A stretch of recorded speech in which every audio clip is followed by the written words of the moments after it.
Pernah nggak kamu sadar ada satu jenis pakaian yang rasanya spesial bagi kaum muslim bahkan sebelum kita memakainya? Baju yang biasanya baru kita keluarkan setahun sekali. Baju yang sering disimpan rapi, dipakai pertama kali setelah sholat id, dan entah kenapa selalu terasa berbeda. Hari ini di Kenalan Yuk, kita akan ngobrol tentang baju lebaran. Bukan cuma soal model atau warna, tapi tentang maknanya. Kenapa kita menyebutnya baju lebaran? Apakah tradisi ini hanya ada di Indonesia? Dan sampai kapan kebiasaan membeli baju lebaran akan bertahan di dunia yang terus berubah? Karena ternyata baju lebaran bukan sekedar pakaian. Ia adalah simbol budaya, ekonomi, identitas, dan juga emosi manusia. Selamat datang di channel Kenalan Yuk. Di sini kita akan ngobrolin berbagai hal menarik yang ada di sekitar kita, mulai dari makanan, tanaman, sampai benda sehari-hari yang sering luput dari perhatian. Kalau kamu suka belajar sesuatu yang baru dengan cara yang ringan dan menyenangkan, yuk klik subscribe, like, dan aktifkan lonceng notifikasinya. Secara sederhana, baju lebaran adalah pakaian yang dikenakan khusus saat Hari Raya Idul Fitri. Biasanya baju ini baru, bersih, dan berbeda dari pakaian sehari-hari. Istilah baju lebaran sendiri sebenarnya tidak berasal dari istilah agama resmi. Dalam ajaran Islam, yang dianjurkan adalah memakai pakaian terbaik dan bersih saat Hari Raya, bukan pakaian baru secara mutlak. Namun di Indonesia, konsep pakaian terbaik perlahan bergeser makna. Dalam budaya masyarakat, pakaian terbaik kemudian identik dengan pakaian baru. Dari situlah istilah baju lebaran muncul. Sebuah istilah kultural, bukan teologis. Baju lebaran akhirnya menjadi penanda visual bahwa hari itu berbeda. Bukan hari biasa, bukan hari kerja.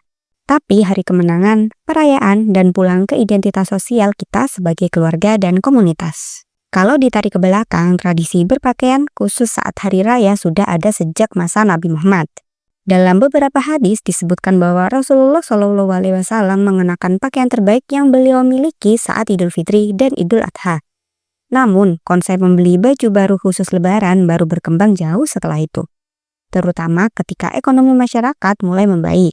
Di Indonesia, kebiasaan ini menguat pada era kolonial hingga awal kemerdekaan. Pada masa itu, pakaian baru adalah barang mewah.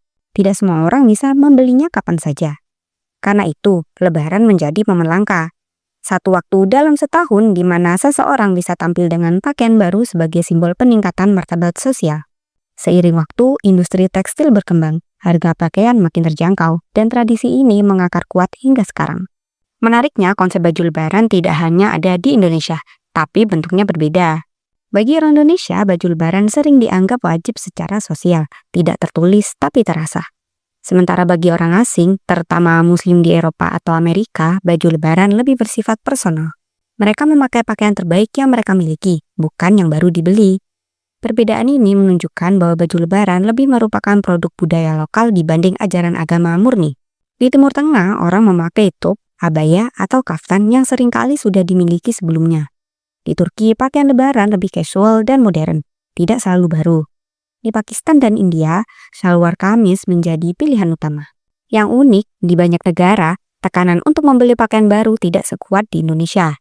Fokusnya lebih pada kebersihan dan kerapian, bukan kebaruan. Baju lebaran tidak pernah punya satu bentuk tunggal.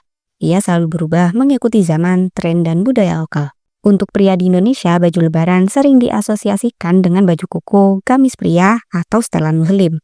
Sementara perempuan identik dengan gamis, tunik, kaftan, atau setelan muslim modern. Di sisi lain, banyak keluarga memilih baju seragam keluarga, sesuatu yang sebenarnya baru populer dalam 2 dekade terakhir. Tradisi ini muncul seiring maraknya media sosial dan keinginan menampilkan identitas keluarga secara visual. Menariknya, data dari Asosiasi Pertekstilan Indonesia menunjukkan bahwa penjualan busana muslim meningkat rata-rata 30-40% menjelang Idul Fitri, dengan puncak penjualan terjadi 2 minggu sebelum lebaran. Salah satu keunikan baju lebaran adalah emosinya. Tidak banyak pakaian yang punya muatan emosional sekuat ini. Baju lebaran sering dikaitkan dengan kenangan masa kecil, rasa senang membuka baju baru, atau justru rasa sedih ketika tidak bisa memilikinya. Selain itu, baju lebaran adalah pakaian yang sering dipakai bukan untuk kenyamanan fisik, tapi kenyamanan sosial. Dipakai untuk silaturahmi, untuk foto keluarga, untuk menunjukkan bahwa kita hadir di momen penting. Dari sisi budaya, baju lebaran memperkuat rasa kebersamaan. Ia menjadi bahasa visual bahwa semua orang sedang merayakan hal yang sama. Dari sisi ekonomi, baju lebaran menggerakkan industri besar. Menurut data Kementerian Perindustrian, sektor fashion muslim menyumbang lebih dari 20 miliar US dollar per tahun secara global. Dan Indonesia adalah salah satu pasar terbesarnya. Bagi UMKM, Lebaran adalah masa panen. Penjahit rumahan, pedagang kain, hingga penjual online sangat bergantung pada momen ini. Namun di balik itu, baju Lebaran juga menyimpan tekanan. Tidak semua orang mampu membeli pakaian baru setiap tahun. Dalam survei sederhana yang dilakukan beberapa media lokal, lebih dari 40% responden mengaku pernah merasa tertekan karena ekspektasi sosial soal baju Lebaran. Bagi sebagian keluarga, tradisi ini berubah dari perayaan menjadi beban finansial, apalagi ketika digabung dengan kebutuhan lain seperti mudik dan zakat. Jika membahas baju Lebaran, setiap tahun selalu ada fenomena menarik, mulai dari tren warna seragam nasional, lonjakan belanja online, hingga fenomena baju Lebaran sekali pakai.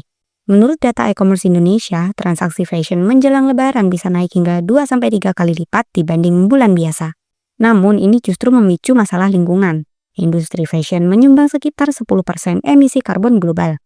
Dan pakaian yang jarang dipakai menjadi limbah besar.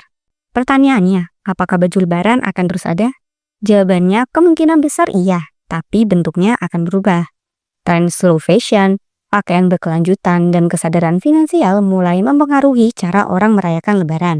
Baju Lebaran mungkin tidak selalu baru, tapi tetap spesial. Yang bertahan bukan bajunya, tapi maknanya. Baju Lebaran adalah contoh bagaimana sebuah pakaian bisa melampaui fungsinya. Ia bukan cuma kain yang menutup tubuh, tapi simbol harapan, identitas, dan perjalanan hidup. Mungkin ke depan kita tidak lagi bertanya, bajunya baru atau tidak, tapi apakah hari ini kita merasa cukup dan bersyukur. Karena pada akhirnya, Lebaran bukan tentang apa yang kita pakai, dan bukan tentang baru atau tidaknya pakaian, tapi tentang siapa yang kita temui dan bagaimana kita pulang sebagai manusia. Kalau menurut kalian, selain baju Lebaran, hal sederhana apa yang sering bikin penasaran tapi jarang dibahas? Tulis di kolom komentar ya, siapa tahu bisa kita angkat di pembahasan berikutnya. Kalau ada hal-hal yang perlu ditambahkan, silahkan tulis juga di komentar. Maaf kalau ada kesalahan dalam penyampaian, karena channel ini juga masih terus belajar bareng kalian. Jangan lupa like, share, dan subscribe kenalan yuk untuk konten seru dan edukatif lainnya. Sampai jumpa di video selanjutnya.